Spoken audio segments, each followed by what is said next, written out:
Every year, the new Humanitarian publishes its much-shared list of 10 crises that demand your attention now. This list highlights the places in the world where needs are rising, aid budgets are cut or insufficient, and where people feel forgotten by the international community. Over the coming months, our series of first-person stories will feature aid workers and people affected by conflict and natural disasters in one of the places on the 10 crises list. The United Nations itself recently said that Syria is in danger of being forgotten, while noting that the country is facing the highest levels of humanitarian need since the start of its 13-year war. Over 7 million people have been forcibly displaced inside Syria, and roughly 5 million are refugees in neighbouring countries. Around 3 million of those are in Turkey, where many are increasingly subjected to harassment, not to mention arbitrary arrest, detention, and deportation by authorities. Iyad Agha, a Syrian now living in Germany, has been working on his country's humanitarian crisis for nearly a decade.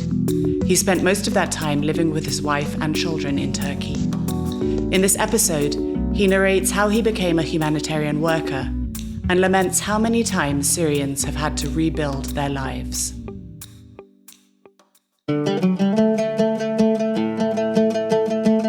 I'm Iyad Agha. I'm a humanitarian worker since 2014. I'm in Germany at the moment, There's not a lot of options for humanitarian workers, so I need to be off in certain places. And I had a conversation with some of my friends asking me, why don't you change sector?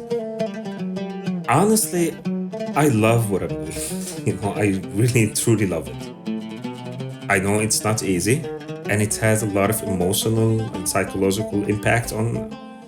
But I love the fact that my kids are proud of me because of it, actually. Actually, as a child, I've never thought that I would be in this position. I was raised in upper middle class, with my father having his own business, with me aspiring to have my own big business. That was success for me. Money coming in, the master's and maybe PhD afterwards. My life to me was completely different. And the thing is, I planned it pretty well. I do remember that where I wanted to have my home in Damascus, where I would spend my vacations in Syria and outside, where I get my kids as well.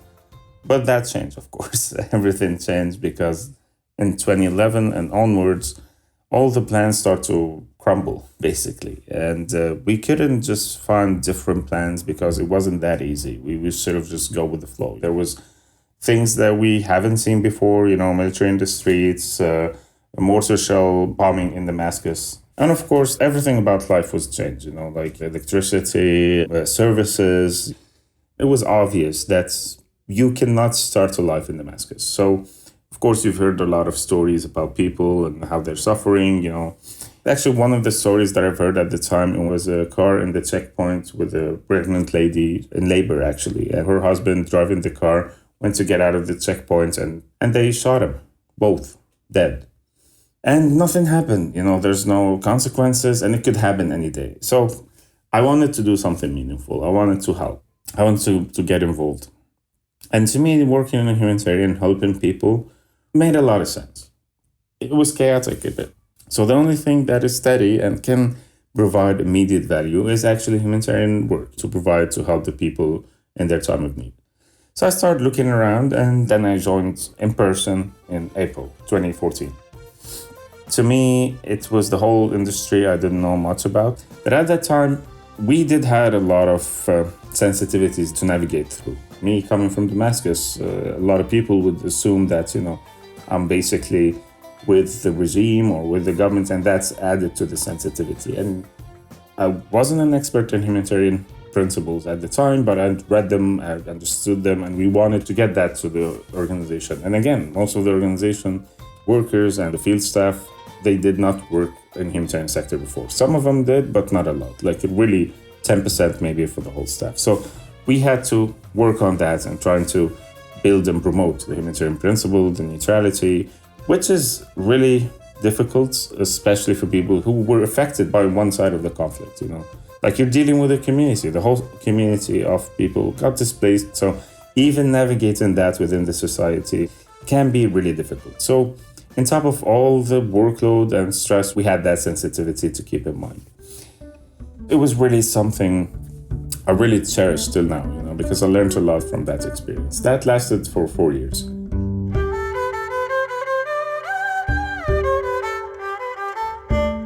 I now live in Germany, but actually spent time the past 10 years in Turkey. And during that period, we've seen things moving from the welcoming nature to start saying, not all Syrians are good. Some of the Syrians are really bad and they're doing this. And then whenever we got to a point where we introduced ourselves as Syrians, we would hear something that is extremely offensive. One day I got asked by a driver, where am I from? And I told him I'm from Syria. And I got the usual, that you don't look Syrian. And then he said, you're a white Syrian. And that was the first time I've heard of that. There was a categorization I wasn't aware of white Syrians and brown Syrians. They would have this stereotype for Syrians that basically all the women are, wearing hijab and all the men are brown, like Arab brown. They are convinced, like all of us, are that stereotype. So I'm on a visit at the moment in Turkey, and I got to experience a little bit of what's going on in here. There's not a lot of Syrians in the streets. When you see Syrians, they won't be speaking as much as possible. Syrian cars are hidden. Some of my friends wanted to meet up and their car got destroyed because somebody just decided that it's a Syrian car and they needed to, slash the tire and do some damage on it and whatnot. This is actually the situation at the moment. You don't feel like you're welcome anymore. And the problem with all of that is the way that it's been dealt with. There was a speech from the president says that this is not us, but if that's not you, you should do something to stop it. I thought I would see more police on the streets, just patrolling, just trying to keep things safe, but that was not the case. The police on the streets are not there to stop people from, vandalism or stuff like that, but they're there to check Syrians. So you'll find a patrol car. If they're passing by somebody and they heard it speak Arabic, they will stop immediately. They'll ask for, their documents and stuff. They will search for a reason to get you to be deported. It could be anything. It could be anything. So the thing with getting deported is really weird because they get them to this center, the deportation center near the airport. They will be there for a while. Initially, the idea that you need to sign the papers because returning back, they call it voluntarily. The thing is they put you there and they tell you basically, we're not going to let you go unless you sign the papers and then you're let go in Syria. Northern Aleppo, precisely. So this is the area where they have Turkish presence. Many people in Turkey are not from that part of Syria as well. There's a lot of people who got sent back for many reasons.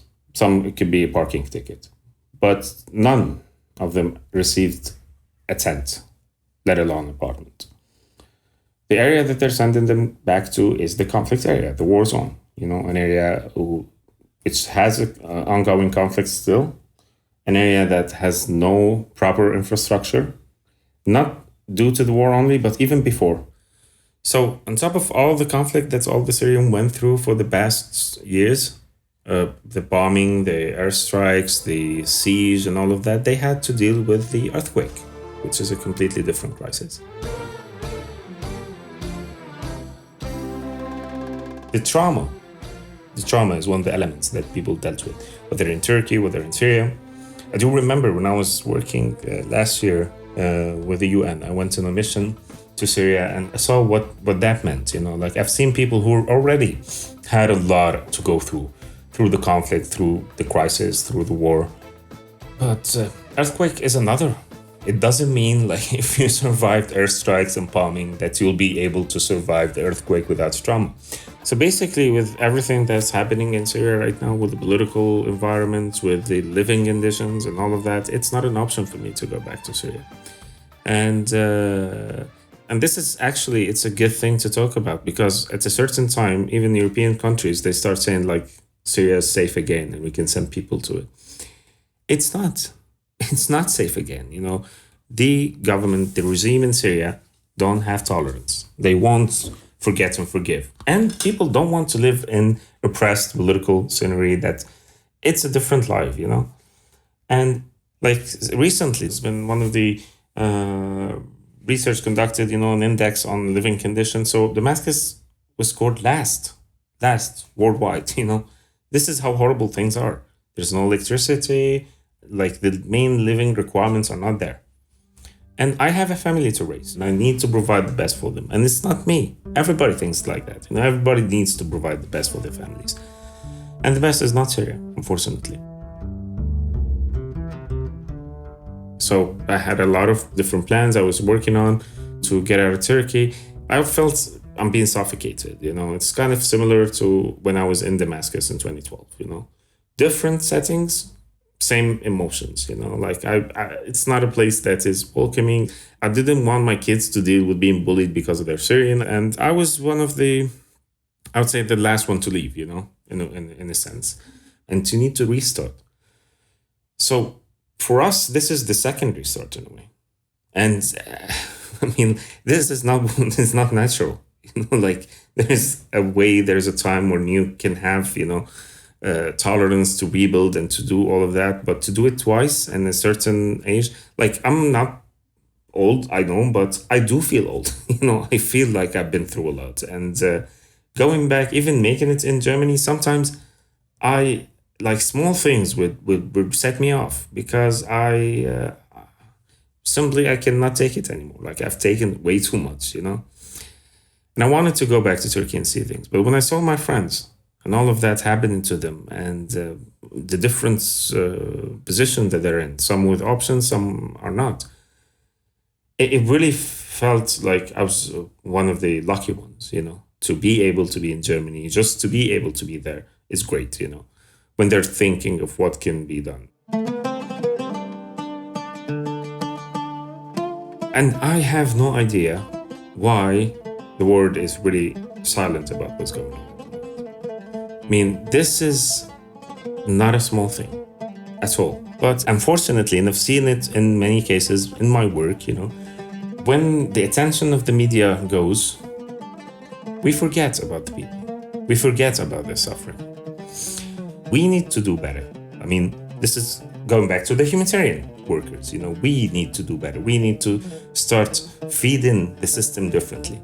But the problem with that, it's not only humanitarian workers, because eventually it got to, politics to decide where the money needs to go. And politics and politicians move wherever their people move. So it's a shame. I don't have the answer for it now. I don't know how it's going to be or how it should be, but I know that we need people to remind people that the ones that you saw once suffering still are.